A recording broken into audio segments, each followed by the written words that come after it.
Hello. How's everyone doing? How's my levels? How's it looking? Oh, I'm seeing everybody in the chat. Welcome, everyone. This is great. How about a little picture-in-picture? Yeah, gotta work in this time. How's everyone doing? Hello. What's up, Michael Landon? David, Rex, Sibyl. Got lots of peeps in the chat. Doing pretty good. Oh, it's gonna be a fun show today.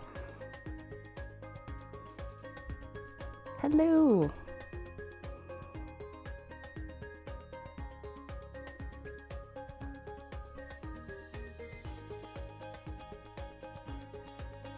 Marathon Day in New York. Oh, New York City. Oh, nice.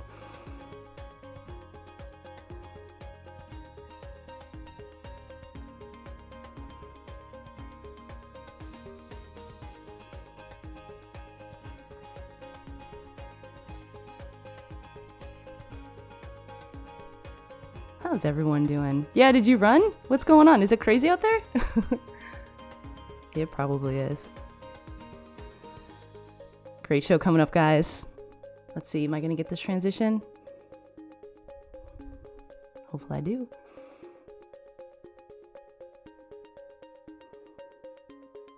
Gotta make sure this transition is good. Did I do it? Yay! Hello, everyone. Thank you for joining us today, and welcome to Logik Live, number 98.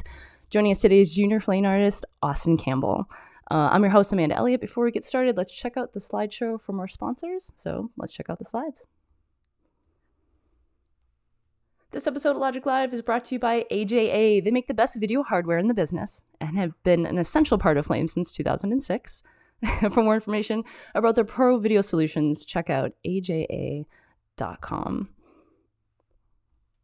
And a huge Logik welcome to our newest sponsor, Hotspring. The future of VFX outsourcing, Hotspring, connects you to great artists and to get your projects done, making it easier than ever to access the best talent around the world. Andy has used them and says that they're great, and he highly recommends them. So check them out at thehotspring.com. Do you need tech support? Of course you all do. You're flame artists. Email Jack Horrocks at jack@flametech.com.au. He's there for all your flame networking, storage, and custom build needs, especially if it ain't working. Call Jack. And if you're in the market for any Boris Effects plugins, please use the discount code and save yourself 15% on any of their products, standalone or subscription, when you use the new code Logik-2022 at checkout. And check out the Logik merch store. Look your best while you make your best. It's getting colder outside, baby, so it sounds like you may need a Logik beanie or a hoodie. You can get all of this at Logik.tv. Just click the merch button up top. So we want to thank all of our patrons subscribed on Patreon. You're very much appreciated. We could not do what we do here at Logik without your support. And the list keeps on growing. We're up to 146 patrons as of this week. We want to thank each and every single one of them. Again, we could not do what we do here without your support. If you'd like to support what we do, what we're doing here at Logik, get yourself some exclusive content like the post Q&A with our guest and also some merch. You go to patreon.com/logik-tv or logik.tv and support what we're doing for as little as $5 a month.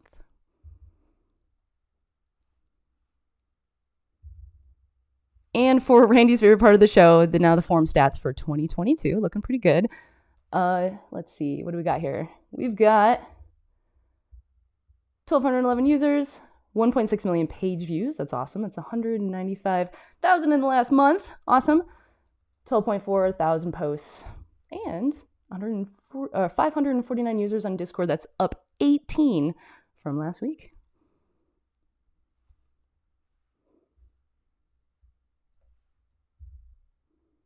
Check out Logik.tv on Discord. Forum.logik.tv.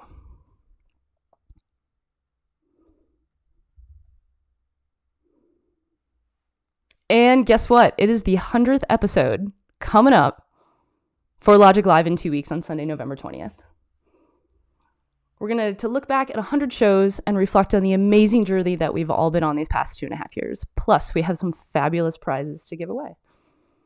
Yesterday, Randy announced in the forum that we were giving out Logik challenge coins to all of our patrons. So for a chance to win a challenge coin, please reply to this thread on the forum and let us know what Logik means to you. Such a bargain. And we also have some very exciting stuff coming up for Logik Academy for fall 2022.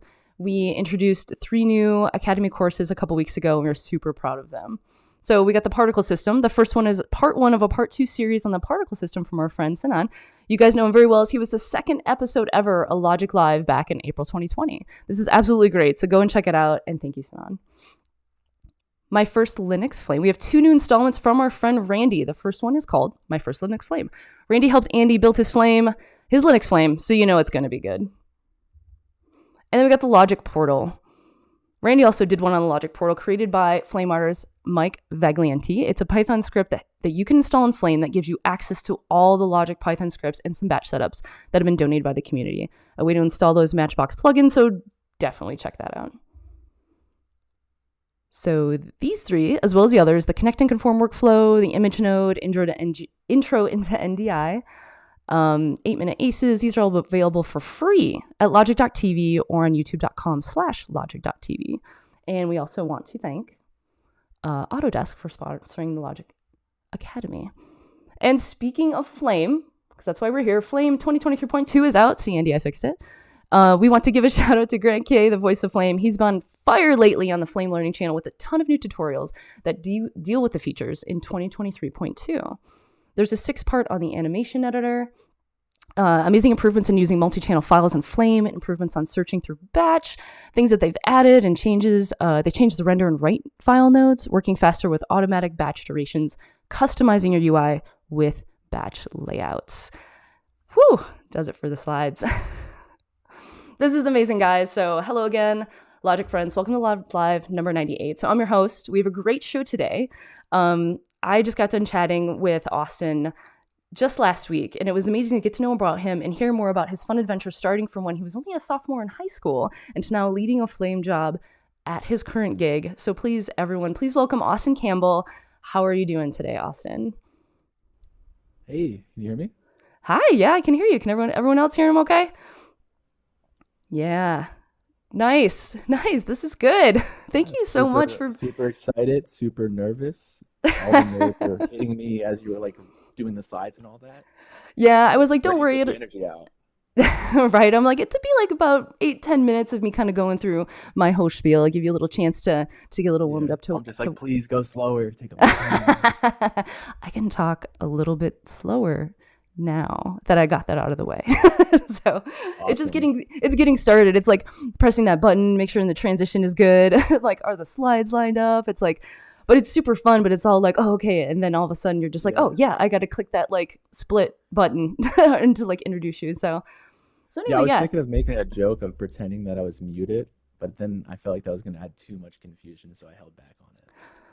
Maybe I probably would have been like, oh shoot, he's muted, and started like clicking around and been like, oh no. So, but yeah, we could save that for a little bit later. But this is super awesome that you're on the show. I'm really happy that you're here. I was really happy to chat with you last week, and we were talking about like just your career. Like, I'm looking at your LinkedIn and looking at what you've done, and then we were chatting about it. I just thought it was so cool. I wanted to bring you on here, chat about just your journey through all of this. And then also where you come to today being a junior Flame artist for Assembly, and how a lot of that was during the pandemic, but would love to start at the very beginning. So give us a little recap of starting all the way back to when you were telling me you did like a filmmaking workshop when you were like in high school. Well, yeah, it's going to be fun. That's deep cut. Always been super obsessed with like post-production and all that. I remember when I was a kid, I think I wanted to make like a lightsaber, and I looked up Adobe, and I would watch like Adobe tutorials like for After Effects and all that on how to make that before I even had After Effects. So for 2 years, I would just spend my time watching tutorials before I got the program, and eventually that led into like the editing world, and I took a summer workshop, and I think that's what you were just mentioning, and I taught like people how to do like Premiere and After Effects. Wasn't very good at it, and then eventually went to film school, and went further and further. And I think like what else? I don't even know what to talk about. I'm just super nervous right No, now. it's totally I feel cool. like I'm on a Actually, job interview. yeah, right. You're like, so how do you feel about working here now? Let's talk a little bit about the film school. I actually didn't go to film school. I just kind of like made my way right into the industry when I was like 20. So I didn't really get a chance to experience what it's like going to school or anything. So I guess for people, and I invited some assistants and juniors to actually watch this show too. No pressure. But let's just stress a little bit right now about like, how did you feel about going to school? Did you feel like it was an absolute necessity? And then do you have any advice? Like, do you have to, or like, how do you feel that film school helped you to today? Um, I don't really think you have to go to film school, honestly. It's like I feel like it's better learning on the job versus going to school and all that. But that's just my take. Some people really enjoyed it. I had a great time there, but I wouldn't necessarily say that it gave me like this skill set that I needed to work in the industry. But different programs. That was just my program. Gotcha. Yeah, it was I was actually kind of stressing about that for a little bit when I started off when I was being an assistant and junior. I was just kind of like, do I need to go to film school? Do I need to go to film classes? Like, what do I have to do to be able to work in this industry? And you're right, you just pointed it out. Like, you literally just have to dive in there and just start working and Yeah, working with other networking is artists. super important. They don't, I was never taught networking. I had no idea where to begin. And I think I just started networking on LinkedIn because I tried to break into like the commercial world.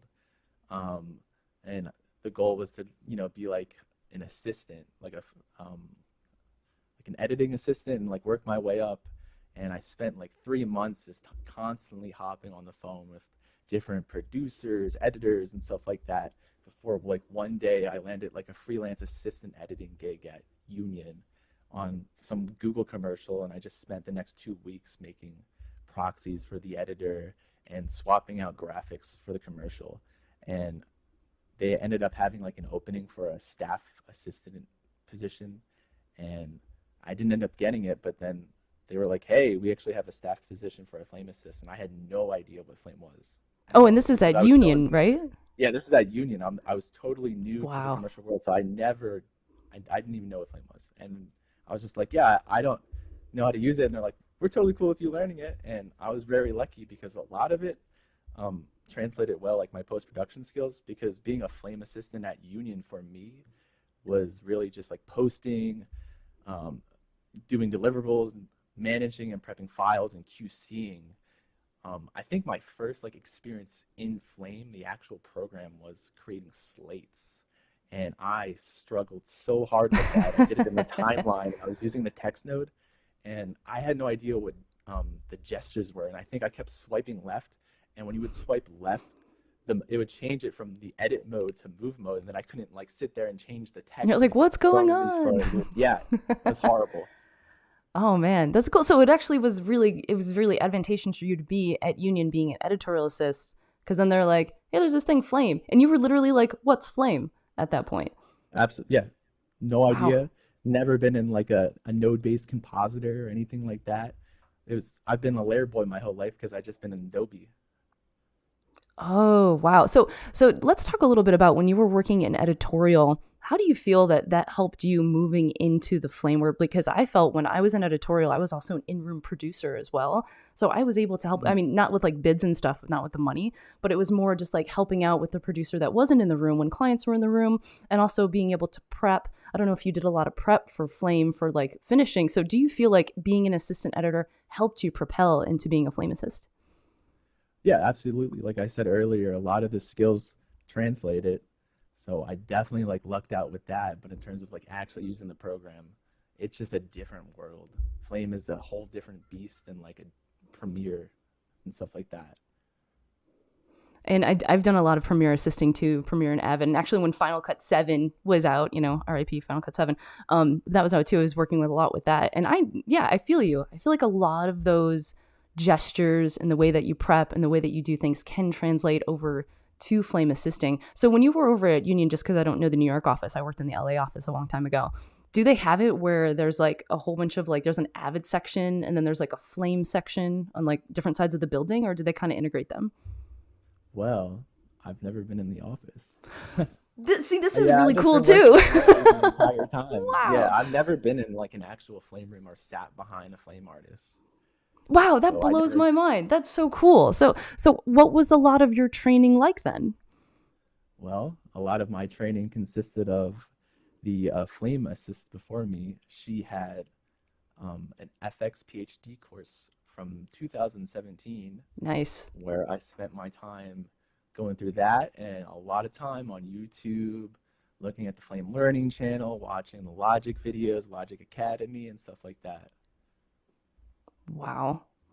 Yeah. So it works. So the Flame channel works basically. No, Yeah, that's great. it definitely works, but it just when it came to Flame, I think it took me 6 months to even figure out how to navigate the program. It wasn't really easy for me at all. And then I think during the winter break, where I just dedicated that whole break to just watching different courses and everything and just constantly practicing. And then after that winter break was when I could do some very, very basic things in Flame. And then after that, when I would have downtime between like deliverables and stuff, I would look at what the Flame artist was doing and I would try to do their shot. And then that's how I was like teaching Nice. myself. Wow. Okay. So you haven't actually been in the building, in the Flame room. So your whole Flame career basically has been watching the YouTube videos, watching like Logic Live, been watching the FX Yeah. PhD, training with that other assistant, but you haven't actually been in the room. How about right now? What are you doing right now? Are you in the rooms right now, or are you still remote? I'm still totally remote, but the cool thing about Assembly is like we actually have a Google Meet where we all hang out and we have like our flames turned on and our webcams turned on. So it's been awesome because I can sit there and I can ask Jeff Kyle. I don't know if anybody knows, but I work with We don't know Jeff who he is. Kyle. Sorry. I'm just Yeah, kidding. the king of Conform. Right? And then I also have Josh Lawrence, the prince of publishing, at my You get some good peeps fingertips. on your side for sure. Yeah, so anytime I have a question, I can just say, "Hey, can you help me out?" And then would just straight help me out. It's great. Oh, that's cool. So you're just like, you have your laptop on the side and you guys have your Google Meets up and it's just like, hey, I got a question, and you can just ask them anything at any time. Yeah, at the best, we're sitting there, we're talking, hanging out, and then that's worse. It's just us clicking on our keyboards, like really focusing on the shots that we're working on. Wow, that's cool. That's cool. Man, so it just kind of blows my mind in a way that like what's happening, I don't want to say nowadays, I don't want to speak for all juniors and all mid-levels, but I really think your story is really unique. Because yeah, we're gonna talk about some of the older generation flame artists here. Back in the day, like the phone book that everyone had to learn flame on.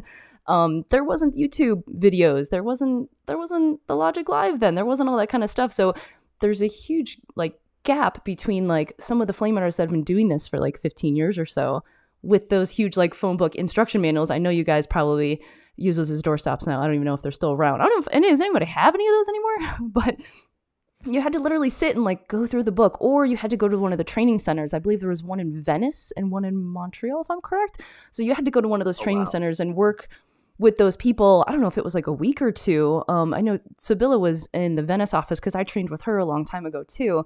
And you just had to like sit, and someone had to just sit and teach you when they had time. That was the other thing too. Or you could do it too after work, before work, whenever you had time. Make all those mistakes. I mean, I'm sure people are still making mistakes. We're trying to follow some of the YouTube channels. Everything's, people aren't perfect at this, but being able to kind of see how it's growing and everything and the way people are learning now versus the way they had to with those books back then though. So when you're watching some of these, like maybe the Grant K videos or the Logic Lives or anything like that, have you noticed that things are clicking more, like it's becoming a little bit easier? Like you'll watch someone do something and you're like, okay, I think I'm understanding. When you watch these videos, do you have an overall scope of like, yeah, I think I'm getting it, I'm following what they're doing? Right now, I do, but in the beginning, absolutely not. I think like my goal, like how I would learn things, especially with like the courses, like an FX PhD course, is I would watch it like at 2 times speed really fast. And then once I finish it, I would go back and then I would actually try to follow along and do it. And that's the best way of how Nice. like I was able to like soak in all this knowledge. Wow. I Yeah. think that's cool. Sometimes I even like I'll watch these videos sometimes and I feel like it's something simple. And I'll watch it and I'm getting along and I'm like, okay, well that didn't work. Well that button didn't work. I'm like, oh man, why didn't that work? And then I realized it's something that I did earlier on. Like I was trying to test something though too. Do you find, because I know you have like your Google Meets and your laptop there, but sometimes like say maybe on the weekends people aren't available or someone has the day off and you find yourself working by yourself. Do you still kind of maybe have those same struggles that you're trying to figure out, like, how do I go through this video and learn this thing that I'm trying to learn, but I don't have someone to ask? Like, how are you feeling that the videos are helping with you on your own learn something? I mean, I think they're doing a great job, but obviously, like, I would say the big difference between like somebody who's learning online versus somebody who is traditionally taught is there's definitely some huge gaps like in my foundational knowledge that I'm missing. Like those little nuggets that a flame artist can't be like, oh hey, actually you should do it this way. This might be a Yeah. little faster. And I'm missing a lot of that because a lot of the stuff that I see is like all the fancy like motion vectors and all the stuff that, you know, makes flame super fancy. And that's what I'm learning instead of like starting from square one and Nice. working my way up. I'm kind of like hitting the ground running and I'm missing a lot of that. I see what you mean. There was a few times Yeah. I talked to some other artists though too, and sometimes it can come down to just simple things too, like how people lay out their batch. So, like, let me ask you this question though too. So, as you're learning and as you're watching these videos, sometimes you'll see how they lay out their batch. But when you see more complicated batches, how did you learn like what the etiquette of how to set up a batch is? I'm still learning that today. Absolutely, I'm still learning that today because when I've handed off my shots to like Josh and stuff like that, he went and he's helped walk me through like a better way of doing it because I guess my batch setup was just so chaotic and not organized in like the correct way. And that's one of the things that you miss out when you're just learning online. I see what you mean. Yeah. I didn't really learn about a lot of that etiquette stuff too. Um, because when I was just been freelancing around and like poking around, like you go in there, you kind of do the job and then you bounce out and go to the next place. So sometimes I would actually ask them, the places I worked at, I'm like, can I just stay maybe an extra day or stay late? I just want to check it out. I just want to see what's going on. Like I'll just stay. It's fine. Like you don't have to pay me. I just need a few hours to go through and I just want to see how everybody kind of did their stuff. And people are usually pretty receptive to that. You have the great luxury not only of being with Josh and Jeff, yes, but I think the fact of just being able to ask questions and getting to know. So um, it's the etiquette of like being able to lay out. So one of the things that someone told me that always stuck with me is create your batch as if you always need to hand it off.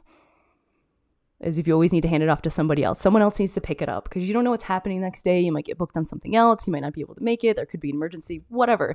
But the way Right. that I always remembered, and this was taught to me a long time ago, was set up your batch. This was even before Compass, was like set it up to where someone can just look at this and understand what's going on and see it. So that's something that really stuck with me too. And then they introduced like elbows. And I was like, this is amazing. So you don't have all these lines running through everything. And like, yeah, so it's just like these small little things I just like would see and hear as I was like moving up that would help me with some organizational stuff. Is there any sort of like tip or trick recently that you remember that has really helped you with one of your batches on like a job that you worked on just recently?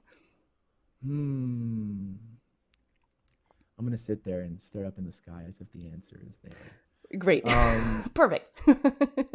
It's something that you've just worked no. on really recently. Didn't you say you were looking at particles or motion vectors? Yeah, right now I'm actually leading a job, What? and the whole thing was totally birthed in Flame, a bunch of motion graphics, and I'm doing a lot of 3D camera movement, and it's like that mock like 2.5D look, and I'm also doing some particle simulations, and I'm very happy that the C9 released his video with particles, because I was watching the old one too, and man, amazing stuff because I Right? would not be able to do it. And I think I even looked on like the Logic website and I found like some old batch that he like released for Fairy Dust, and I was kind of reverse engineering that and seeing how he did it. Nice. That's the way to do it. I mean, like, that's why I love picking up other people's batches and just taking a look and dissecting those. And the awesome thing about the community is everyone has been really receptive to that as well. I worked on a really big job maybe like 6 months ago. There was like 10 artists spread everywhere. And I was just like, is it okay if I just take a look at your batch how you did this one?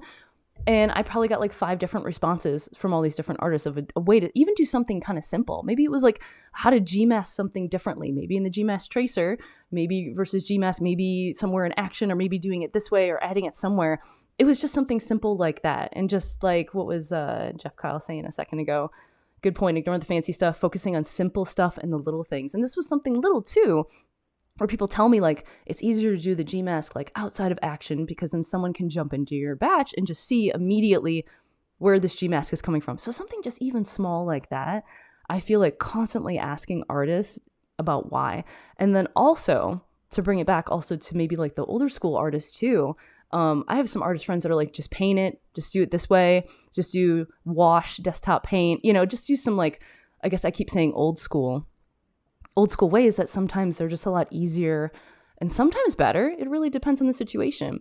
So it's good to ask people that have been in this a long time about their methods. And then I love reaching out to other people just getting into it now that have these really cool ways of how they do it as well. So being able to utilize batch in like these 2 different ways, it's really cool to see, and then how they blend together as well.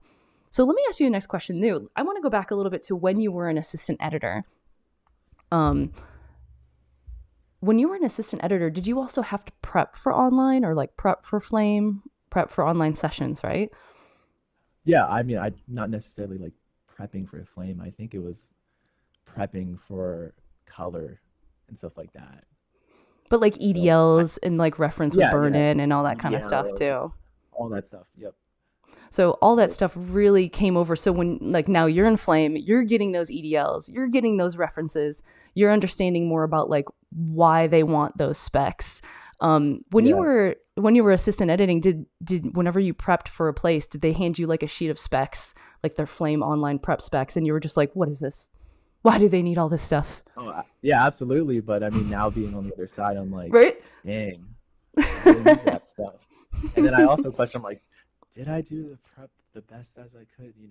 Having seen it, I don't think so. But Now who that you've knows? seen it both ways, like the editorial side and the Flame side too. I always thought that was kind of funny though too. I'm a big like proprietor for like, I think Flame artists and compositors in general should like also be editors or experience what it's like in the edit room. And I also feel like editors, same goes both ways here. I feel like editors should also know what it's like to be a Flame artist as well. And it's like, this is why we need the prep. This is why we need it done this way. This is why. Right.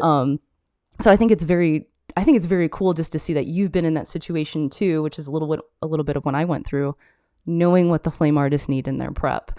So also when you were at Union, you said you did a little bit of After Effects, those stuff too. Was that during the same time that you were learning Flame, or is that before? No, this was before. This was like on the first assistant editing gig I had. They had an After Effects project with Google Commercial, and I had to basically take out all the English stuff and make it Spanish. That was it. Nice. And then they were also, was this the same place that was trusting you with slates? I wasn't doing slates then because You weren't that doing was just a them. freelance gig. Yeah, that was just freelance Oh, assistant editing. And I didn't start doing slates until I was the like staff Flame assist there, and then all the slates were done in Flame, and that was my first taste of working in Flame because a lot of in my experience being a Flame assistant is outside of Flame. right. Because like all the videos and stuff that you were watching. That's really cool. It's also great to hear that there's different ways to approach learning Flame. Obviously, you've got the videos, you've got all, I mean, what, 2022, right? Yeah, is that the year? Yeah. So we've got a lot of stuff at our hand, and we don't have these huge phone Mhm. books like they did before. So it's it's been like a fun thing to see, because I was kind of like on this weird wave of like experience a little bit of that, and then now experiencing some of this. So I've seen a lot of the transitions though. But it was really funny at first when the YouTube stuff started coming out. I think some artists were kind of like, man, I had to, stay late and look in a book and all that kind of stuff though too. I still feel, even though you have those videos at your advantage, there's still a lot of learning that you need to do. It goes up for setting up the batch. So do you have an example of maybe even Jeff, maybe even Jeff gave you an example because he works with you. I'm just going to use him for example. Is there something where like maybe you were building something in batch and you were like, you got stuck. You're like, how do I do this? What do I do? I watched a video. I don't know what to do. And then you ask somebody else and they were like, oh, it's easy. Do it this way. And it was an easier way. Like, is there any example of someone kind of coming in and being like, try something different, and then you learn something different? Hmm. What can I give an example of? This happens to me every day. Um, I think when it came to even the job that I'm leading right now, I was actually doing everything in the timeline with batch effects. And I noticed that every time when I'd like nudge one over, it would take forever. I'd have to like recreate everything. That was really slowing me down. And I brought it up with Jeff, and then we ended up setting everything up as like a publishing workflow. And now I could like seamlessly just move um, a clip over, and that was amazing for me because I hated just sitting there. Because these batch effects, like I had to action, they were so bloated that it would take sometimes 4 minutes just to nudge a clip over 3 frames because of the batch effects workflow. And Oh, I publishing see. basically saved this job, and I wouldn't be able to do it if I didn't have Jeff set it up for me. Gotcha. Gotcha. I think there's something, what did I learned something really stupid simple a while ago. And I think it was just like when I was trying to learn like the planar tracker, like which axis to put on top and here in this axis, and doing GMask and hiding. It was, I don't know. It like, I don't even know how to explain it, but it was something really stupid simple with the planar tracker to help make it work. Cause you know how it just flies off into space like Superman. So it was like one of those things that helped me out. But I wouldn't have known all this stuff if I kept asking all these other people on how to do certain things. I didn't realize you could do like an edge detect and like highlight edges of something and then bring it into the planar tracker. And it would help find the edges to be able to like get the tracker, something like that. It was, yeah. Yes. Hey, if you guys have any questions for Austin, go ahead and put them in the chat. If there's something that we want to chat about. Someone just brought up really something interesting. Michael Landon, get off my lawn. Yes, exactly. But ignoring, but going back to ignoring a lot of like the fancy stuff, getting back to fundamentals. What are some really simple 101 basic fundamental stuff that you know, flame assistant to now junior and now leading, which is cool. What are some really like basic fundamental stuff that you want to tell or give to like an assistant who's just starting off? Say you get an assistant on this job next week. What are some fundamental 101 stuff that you want them to know? QCing. Yep. QCing is super important, and I think that having a flame assist, develop his eagle eyes, his or her eagle eyes is very important because sometimes, being the person that's like working on the comp, you might be so close into it that you might miss something, and it's really easy for you to miss something. So having that second pair of eyes that you can rely on is very important. Nice. What about conforming? So did you spend a lot of time learning a lot of like conforming on your own and how to get that down? I've messed with conforming on my own, but in my experience, the flame artists or the lead flame artists are the ones who are typically handling the conform. So I'm super like noob when it comes to conforming. Gotcha. Luckily, Gotcha. I have Jeff who can show Right? me how Who's to do that? that. Once I'm off this job, maybe. I've noticed, I don't know, maybe it could be like a New York, LA thing. I'm not sure. Maybe it's per job, but I have noticed a lot of the times that like lead artists actually don't want to do the conforms. That's what they hand off to the assistants or the juniors. So sometimes a lot of the places around in LA, it's like mid or like the bottom thing you need to know, fundamentals. You need to know how to conform, whether or not connecting to conform, not too much of a concern at the moment, but just being able to do a conform. Yeah, Jeff, can you show us how to do conform? I don't think you ever have. Um, and yeah, so being able to do conform, bring in graphics, bring in legal, bring in those disclaimers, slates. Those are a lot of the stuff that they, at least to the places I've worked at in LA, have you do. So is that a little bit different maybe than in the places that you worked at or in New York, or just the place you work at now is the lead is the one that does the conform? Yeah, in my experience, when I was a flame assistant, I I've done the conform and stuff like that, but it was never actually used for the job. I was doing the conform just to learn on like how to do it, but I was never confident enough to be like, hey, here's the conform, you can totally use it. You know? No, gotcha. So you've never been in a flame room, like an actual flame room? No. This And blows my mind. Okay. So you haven't been in a flame room. You haven't been able to sit next to maybe like a senior artist or another lead artist yeah, I've on a never been in job. the client section. I didn't get to enjoy some sweet sushi and stuff like that. Oh Nope. man, soon enough. Um, wow. So you haven't been able to do all of that yet. I've been doing this remote. Let's go back to the time where like they were like, "Do you want to learn flame?" And you're like, "What's flame?" So you were able to say yes to something that you knew nothing about. What is that like? Not knowing. I mean, did you like? Let me Google it first to see what this is before I agree to it. I didn't even Google it. I think at that point, it was so early on in my career, and I'm still super, early in it, that I really wanted to break into the industry. And I felt like that was the best option I had at the time. And I love learning new programs and stuff like that. So why not give it a shot? Oh, that's cool. So, what are some of the programs that you already know right now besides flame? After Effects, Premiere, Avid, Mocha, Silhouette, um, Audition. I don't know, Yeah. Adobe What are the Audition, ones that you? What are the ones that Photoshop. you? Oh, good. Yeah. Which ones would you say are the top ones that you use the most throughout the day? So, let's say you're in flame. Do you use Mocha in flame, or like what Yeah, would you we use? use Okay. we use Mocha in Flame, but for the most part, I'm been just using Flame in Mocha, and then I learned Silhouette a couple months back, but I haven't revisited it. Gotcha, gotcha. What are some of the cool things that you're doing in batch right now? Like, have you watched a video maybe in the past couple weeks that you're actually applying to a job that you're working on right now? Well, I think like the cool things that I'm doing is I took this Photoshop um, project, and it's broken out into all these different layers, and then I loaded it up through Action, and then I set them on like a different like Z plane. So now there's like parallax when I move the camera. So that's pretty sweet. And then they're all connected with the Mimic link and all that, and it works. That's cool. And that's something that you're using in your job currently right now. Yep, I'm using that, and then I'm doing some nice pixie dust simulation, having it whipping it through and all that. Nice. Are you doing any like beauty, for example? Before this, I was doing a little bit of beauty. It was one of those things where um, tasked to do the roto, and then I would try to get the roto like finished as fast as possible so that I could actually start working on the shot. And then I'd, be like, "Here's the shot that I worked on," and then Josh would be like, "This is amazing. This is the best shot that I've ever seen. So you should continue doing it." So I did.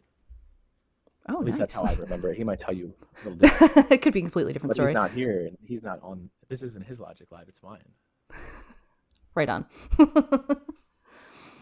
That's cool. So when you were learning roto, did you were you able to ask anybody else about tips and tricks with learning roto, or did you just kind of dive right in? So like for example, when I was learning roto, I would roto the entire body. And then I was like, this isn't working for me. And they're like, oh no, you roto anatomically. I was like, okay, this makes more sense. So is there anything like how did you learn roto and any tips and tricks with that? I've been doing roto like since I was like a little kid, trying to like roto a sword to turn it into like a lightsaber. And I was totally with you. I do like the whole body and all that. But throughout the years of just watching like various tutorials on it, I eventually developed an okay technique for rotoing and all that. But everybody does roto different, you know? That's true. That's true. Some people use silhouette, some people use mocha. I was just learning mocha like a year and a half ago, and I thought it was really, really cool, like magnet tool and that kind of stuff. I Yeah, was I really just digging it. learned Mocha. I've been totally new. Like I didn't even use Mocha that much when I used like After Effects and all that. Um, Jeff's like a Mocha master, so Definitely gonna have to ask him some questions about that. So when you were working back when you were like an assistant editor, um, and you were working on a feature film, so you were in After Effects, you were doing like removing objects, uh, character reactions. Like describe a little bit what you were doing in After Effects on this film versus maybe some stuff that you're doing in batch nowadays, and if they're similar, like different. so for the feature film that I worked on, as far as like After Effects go, I think there was only like two shots where I had to sit there and just do a split screen where you can't tell that it's a split screen to get the actors to react the way that the editor wanted it in the cut. So it was just like a simple split screen comp. And we can obviously totally do that in Flame. I haven't done that in Flame yet, but I could definitely do it in Flame now, I'll tell you. That's good. Was there any other thing too that you were working on when you were an assistant editor that in After Effects as well that you're finding maybe is easier than Flame, maybe harder to do in After Effects than Flame, or anything comparison wise? I think motion graphics is super easy to do in After Effects. Mm-hmm. But everything else, I totally do it in Flame. I'm just totally obsessed with like the node world and all that. And from a bird's eye view, you can just see how everything's working, and you don't get that in After Effects because everything's like stuck in like pre-comps and pre-comps and pre-comps and layers. Oh, I see. Yeah. So like After Effects, it's timeline based, and you feel like you resonate better with like a node based program. Yeah, right now, for sure. All the fun, all the gestures that used to ruin my life, I am used to. I will open up Premiere and I'll try to delete something by dragging it to the bottom all the time. Or in Photoshop. Oh yeah. Because of Flame. Thanks, Flame. No, actually, that's a really good feature. I like that. I've noticed I was doing that with a couple things that you couldn't drag. I don't know what was like the window. I was like, why am I trying to drag the window? That doesn't make any sense. Like the source window. I'm like, no. I don't know.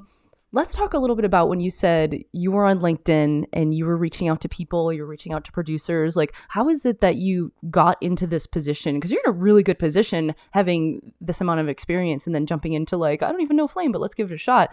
Let's go back a little bit. Like, how do you even get in this position? Like, when you're on LinkedIn, do you just send it to producers, executive producers? Are you just sending them like a blank, like, hey, what's up? How are you reaching out to get their attention to actually like get their full attention to get a job?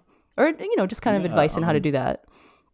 Pretty much, what it was you want to find people who are working in positions you want to be in. So at the time, I'm reaching out to a lot of editors, and then you try your best to like hop on the phone, because it's a lot better when you can develop a relationship with someone through the phone versus just sending private messages on LinkedIn. And I'm not hitting them up like, I want a job, but it's really from like the position of like, hey, I'm really new to the post-production world, and I'd love to pick your brain about it and like learn about your history and all that. And more times than not, they'll hop on the phone, and if the conversation goes good, they'll be like, I'll take your resume. And also they'll be like, you should reach out to, I think, producers or executive producers and reach out to them. Because I never had success just like blindly applying to jobs through LinkedIn and all that. Everything I've ever landed is just through the back door of talking to somebody. And then after doing that for 3 months, things, started to pan out. And then I got my first freelance gig at Union. That's really cool. Cool. Union's a good place though too. Yeah, I just wanted to have like a little bit of advice just for people, like how do they do this? And the fact that LinkedIn is at your fingertips to be able to do that as well. There's also a website, la411.com.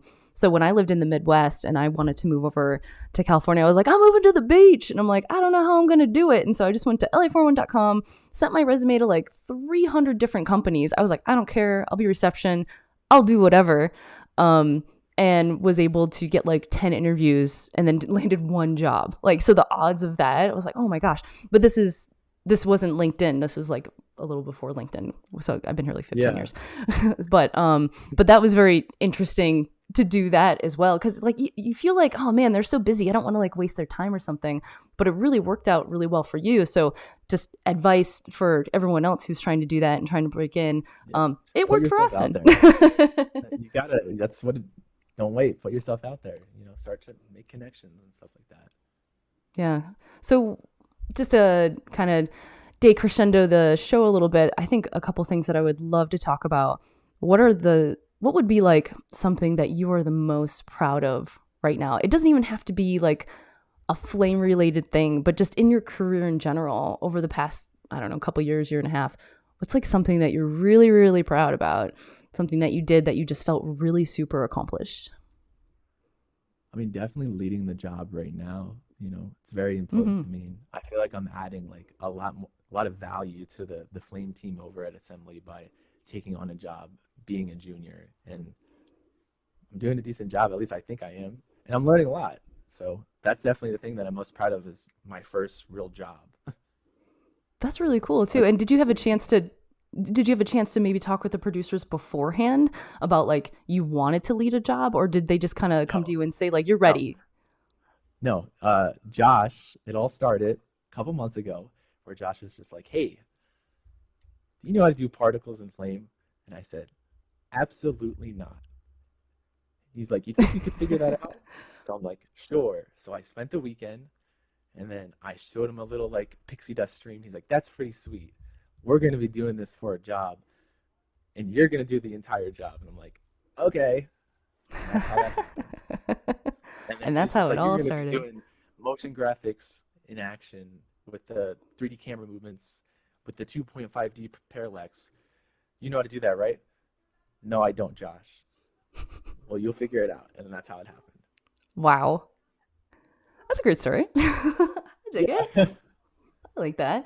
It's really also nice and refreshing though too at the same time to see someone as yourself, a junior artist, saying like, I don't know how to do something. And I think it's important across the board for people to be able to say like, I don't know how to do that. I can't do that. I have no clue. Whatever. I actually do that all the time. And sometimes I feel like, oh man, I hope they're not judging me. Like I'm scared to say I don't know something. Are they going to all of a sudden be like, well, if Amanda can't do that one thing, she can't do all of this other stuff, which is totally not true. But it's just, Mm. it's that like, and I talk about this in one of my other shows, the imposter syndrome that kind of creeps up a little bit every once in a while. And I know some other senior artists get that as well. Um, is that you have to be able to admit when you can't do something or you don't know something. And again, I Right. still get a little bit of like, oh, I hope they're not judging me too harshly, but I would rather get ahead. Exactly. You need to know how, you need to know how to be able to say like your strengths and weaknesses, or strengths and lesser strengths, as I like to say. If you Right. can or Good cannot one. do something, yeah, it's like saying, oh, this is my strong side. And it's like, what's the other side? Your stronger side. Strong and stronger. I don't say strong and weak, strong and stronger. But it's just like the things that I don't really know how to do very well, or I'm not sure. I'm not going to waste your time spending a whole day trying to figure it out. I'll look at a shot, maybe like 10, 20 minutes, something like that, just to go through it, just to see, get ideas, maybe talk to someone else, but I don't want to waste too much time. And so I think that's really important. And I really want to point out that, like, bravo to you to be able to say, I don't know how to do that. I don't know, but I can find out. I'm not sure to do that, but I can ask somebody, like, give me, do I have time to Yeah. like R&D this kind of thing? So it's really good that you're able to do that very I early do on. that, but I should do it a lot sooner sometimes instead of sitting there and like struggling. I try to do it myself, but I think that it would have been better if I just asked for help sooner. I have no problem asking for help. I should do it faster. Yeah. I usually give my cap, I give a cap of like 20 minutes. I'm like, give me 20 minutes. Let me just take a look, ask some questions, see. And then like, can I get maybe someone to help me or with this? But I would just rather do that up front and not waste everybody's time and just be like, Right. okay, how can I contribute? Maybe, I don't know, maybe Roto. Let me do some masks. I don't know, whatever. How can I contribute to the team that way too? So it's really cool that you're doing that as well. And that's great. I'm glad that you can do that. Not a lot of people can though, but I just think for something like in our business, it's always appreciated because there's so much money on the line. It's time and money that's on the line, and we don't want to waste any of that. Let's just get through it because we're all on the same team. So this is really cool. I'm so glad that you're here. I'm so glad that we were able to talk about this and bring a lot to the community about what juniors are up to and like your path and what you went through. So one more question for you. If you had any advice for any other assistants trying to move their way up the flame ladder, like what are some pros and cons? And I know we talked about how to get in touch with producers and stuff, but maybe some Hmm. advice if they're an assistant, what's something that they can do or learn to help, grow their flame career? Wow. I feel like this is my movie moment right here where I can say It is. No pressure. like a solid line. Well, what would that line be? Hmm. Don't wait for the opportunity. Create it. That's a good Ooh, one. So that's if you want to great. work on shots, just start working on shots. Don't wait for somebody to give you a shot to do it. Otherwise, you're not going to learn. Learn by doing. That's how I do it. Always learn. Always try to work. You know, put yourself in the position to work on a shot by doing it. It's And that's simple, but exactly what you did. it Yeah. helped me like progress. Yeah, all the time. Nice. That's really great. Good advice. Lots of good stuff today. Thank you so much, Austin. I appreciate this. We're going to hop on over and we're going to do the wheel. The wheel. Okay. Uh, but yeah, thank you so much. A lot of great advice going on there. So Thank you so much, Austin, and I'll see you over in the patrons chat on Zoom. All But hang right, on with bye, me, guys. Bye. So that was really cool. So Austin's amazing, junior flame artist, working his way out. He's leading a job now, working on beauty, learning about a whole bunch of stuff about particles. The videos are working. They're helping out, and advice for young junior artists too. So that was really great. I'm glad to have him on here. If you guys actually know of anybody like junior or assists or anything like that, hit me up on Discord. Let me know, and I can reach out to them, or they can reach out to me, because I would love to get more of like this young, fresh talent that's on here as well. I want to learn more about them. I want to see how they're working up, how they're dealing with flame, how they're enjoying it. And I just think it's so cool to see the differences of how they deal with certain things. And also crazy, during the pandemic, learning all of this stuff while doing remote and not being in a flame room and still killing it. So thank you so much to Austin. So let's go on over. Let's see here. Add some more names. Everyone signed up? All right, so guess what? Doing the wheel. Prize time. Okay, so this time, let's make sure we do this right, Amanda. The first one is a Logik t-shirt. See? There we go. Got my script. Everything's doing good. And everyone signed up. Ready? And go. There's my music. Hey, check that out. Nick Smith. And so for the next one, this is going to be the 1-year subscription to Boris Effects. I think I got this right, Randy. I think I got the order right this time. Okay. Please excuse me if I don't. But here we go. Spinning the wheel.